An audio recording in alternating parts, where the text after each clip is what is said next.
just looking at last 4 weeks, 15 sacks on Patrick Mahomes. Last 4 weeks, 5 today. And the stat that's really stands out, Carolina was 31st in pressure rate and 31st in sack percentage. And they had 5 sacks on us today. Jeez. Obviously, we signed Teja Humphries a couple days ago.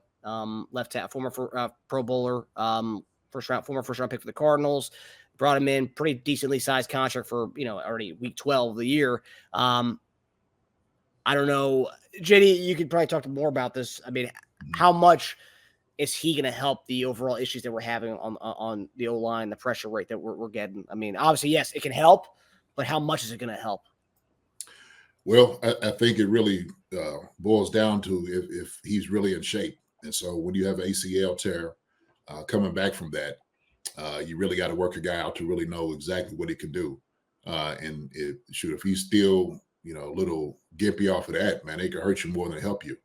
But I do believe that maybe that gives Wanye somewhat of some comfort to know that there's somebody back there that can, spell him for a couple of plays if he needed to. I don't know if that ain't gonna do anything for maybe Jawaan or other guys in there. Some things that we still falter in is like technique wise, passing off on the twist. They got home on that. And sometimes you do a bad job of communicating to guys, hey, look, I got a guy in, out on the twist. Carolina ran one, and man, it looked really good. Jadeveon Clowney, we know he's a good pass rusher anyway. I think that's why we try to cover that joker anytime he was available. But he always wants too much money. We can't pay that joker. He trying to get 1 year, $35 million. That's his going rate. So he's a very capable pass rusher. And when you have guys like that, they're gonna go ahead and step up. But Jawaan should have did a much better job than what he did. And so DJ Humphrey, sure, he could help out. He really can. But like I said, it depends on how good is he really healthy? That's another thing. And so they'll find that out. Next couple of weeks, they're working him out, getting to a place. But it's still technique wise, I think Wanye did a decent job until he didn't. So they still got to work these things out, man. It's kinks, but Patrick's taking way too many hits. And he shouldn't be under that type of duress. He just shouldn't. And if you sitting there saying they was 31st in the league, man, them jokers just got rejuvenated off what they did to the Chiefs. And I think, to be honest with you, Carolina Panthers D-line and their coach came in the game saying, this is an offensive line that we could probably exploit. Y'all could get sacks. And so they probably had another incentive. No telling what else. They say, hey, man, you get back here to Patrick. Y'all have 5 or 6 sacks. I'm going to give everybody a bonus, take y'all out to eat. I'm guaranteed that's happening in the locker room. But some of those things, man, look like it retreated. I see Andre Brown talking about those things. Yeah, we got to do a much better job with that, man. So one guy, he ain't gonna help everybody. Sorry. Adding on to the sacks stat you provided, so we're averaging 4 sacks a game over the last 4 games. We're averaging 6 tackles for losses over the last 4 games, and we're averaging 8 QB hits over the last 4 games. So not good. Even when the guys don't bring Mahomes down, 8 QB hits a game is not good. No. I think this is well beyond Wanye. I don't want to put it all on him just because we signed his eventual replacement, because this goes beyond him. And you know what? Wanye, it's not making Jawaan Taylor money. So, Taylor giving up pressures and giving up sacks, I'm a lot less tolerant about. But there's not a guy behind Taylor that's going to come in and play better than Taylor. Unfortunately for Wanye, there's a guy behind Wanye that's probably going to come in and play better than Wanye. And him getting beat in the game hurts. And he is battling a knee thing, not to give him excuses, but he is battling a knee thing. He's playing through it. Right. And they obviously think, 70% of Wanye is better than Kingsley, which I don't know what that says about Kingsley at this point. But the reason it concerns me is his replacement's just getting signed. All the media has been about the guy we just signed. He's waiting in the wings to steal his job. And you couldn't play better against a team that you should have done better against. So it's like it shows me like when you think you need to play your best, which is right now, you didn't. And that's scary because you're not going to play your best right now. And then you have the Raiders and Chargers coming up pretty soon, which that pass rush is only going to get worse than today. That's just that worries me a lot. And if a guy about to steal your job doesn't make you play better, then I don't know how much better you can actually play, right? So, I think we talked about this on Friday, Marcus. We guessed when Humphries would become a starter. I think I said I think by the Charger game, I think he'd play. I still like that. I don't think Wanya played bad enough to get benched, and Humphries is probably not up to speed and probably has to get in football shape first. But I think by the Charger game, he'll probably be our starter there. I've seen some people online speculate as maybe December 8th could be his first start, not this Black Friday game the following week. That's the Charger game, right? I believe so, yeah. It is, yeah, Charger. I'll be out there for that one. There you go, see? Yeah. Mm-hmm. Yeah. But like I said, all that's based off of if he's healthy. You know, I mean, that's really what it boils down to. And like I said, man, ACL is ACL. And so you never know what a guy is going to, what he's going to look like until you actually get out there in the fire. And so that's fair. Yeah, seriously, I mean, we're talking about legit pass rushers, some of the best with the Chargers and the Raiders. And so Humphries, who had some issues, I guess, when he was hurt, but even then it was talking about there were some things that he was struggling with. We just had to see.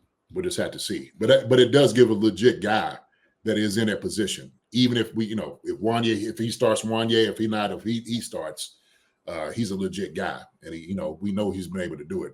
Actually, I saw the show. Somebody was talking about his arm length and stuff like that, and I was just when the dude was saying that, I was making a point. Then Teja said, "said Man, this guy's not a rookie, man. He's we're evaluating him." Yeah.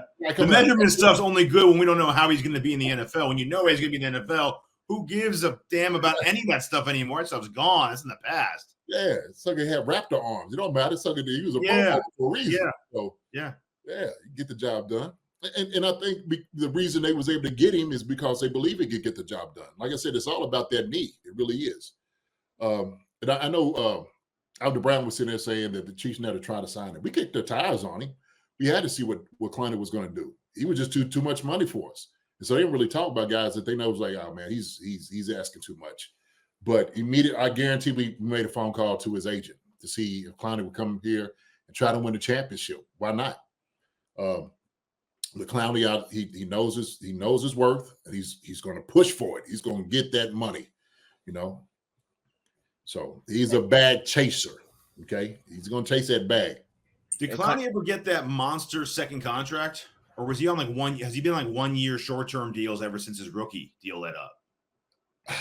I know he gotten hurt, but I'm something telling me he might have got a monster contract, but I don't know if he didn't play through it. No way, right? No, okay. No. So maybe that's why he's like, I never got that monster CJ deal. Okay, so I'm collecting until otherwise. Yeah. When all the deals are about equal, then I'll choose going to a contender. But if someone's paying me 2-3 more a year, I'm there. He's there. Yeah, I ain't mad at it. NFL careers are short, right? I don't blame him for it. That's his priority. That's Joe's priority. Yeah, it doesn't look like he ever got like a big deal. Like he had his. No, I don't think he ever got it. They picked up his 5th-year option, and then franchise tagged. Then he went to traded to the Seattle Seahawks, and then Titans for a 1-year deal, $12 million. Then signed with the Browns twice, Ravens 1 year. Panthers. Panthers a 2-year deal. 2 years, $20 million. Come on, baby, go. Yes. That's a first down. This football season, I'll be putting down normal sodas like Coca-Cola for Olipop. Olipop offers a healthier alternative with its low sugar content and natural ingredients. Olipop is more than just a drink. It's a wellness companion that supports your digestive health. Packed with prebiotics, this fizzy elixir helps promote good bacteria in your gut, leading to improved digestion and overall well-being. So go ahead, click the link in the description and use promo code SODALOVE and get your can of Olipop so you can enjoy the game guilt-free. Go Chiefs. Use the promo code SODALOVE for 15% off now. Still, though, he never got that monster. No. The franchise tag was probably a good chunk. Yeah. That's why you're probably figuring like, oh, well, shoot. And I know that obviously the left tackle spot, huge, obviously the blind side. That's how we're always going to talk about that until we find that guy, right? But Jawaan Taylor, obviously, just like looking at his last 3 weeks, 11 pressures, 5 hurries, 4 sacks, 4 penalties in the last 3 weeks. What are you seeing from the right side, JD? You know what? It's all about getting his hands on guys, and that's part of the problem is because his hands are late, and so like Clowney today got a nice bend. Last week it was pretty much kind of the same thing. And if you stiff leg and your hands are late, they're going to see it. And so Jawaan does not disengage. He doesn't get off on guys at certain times. He'll tug. He doesn't know where Patrick is when he takes off running. But at the very last, you'll see him. He'll kind of tug. He'll hold. He'll do it. And he'll get a guy right up in here. And he knows they're watching him more than anything else. Like I said, if I'm an opposing coach, watch 74. He's holding every single play. I'm telling that to the ref.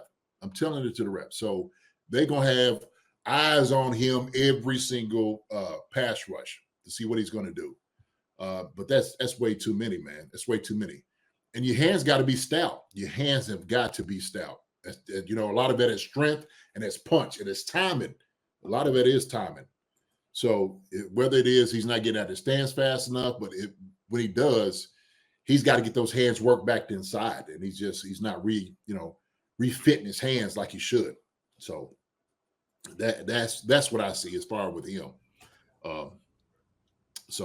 Has Jawaan been more of a disappointment than obviously the left side we talk about it, right? The Wanye, the Kingsley.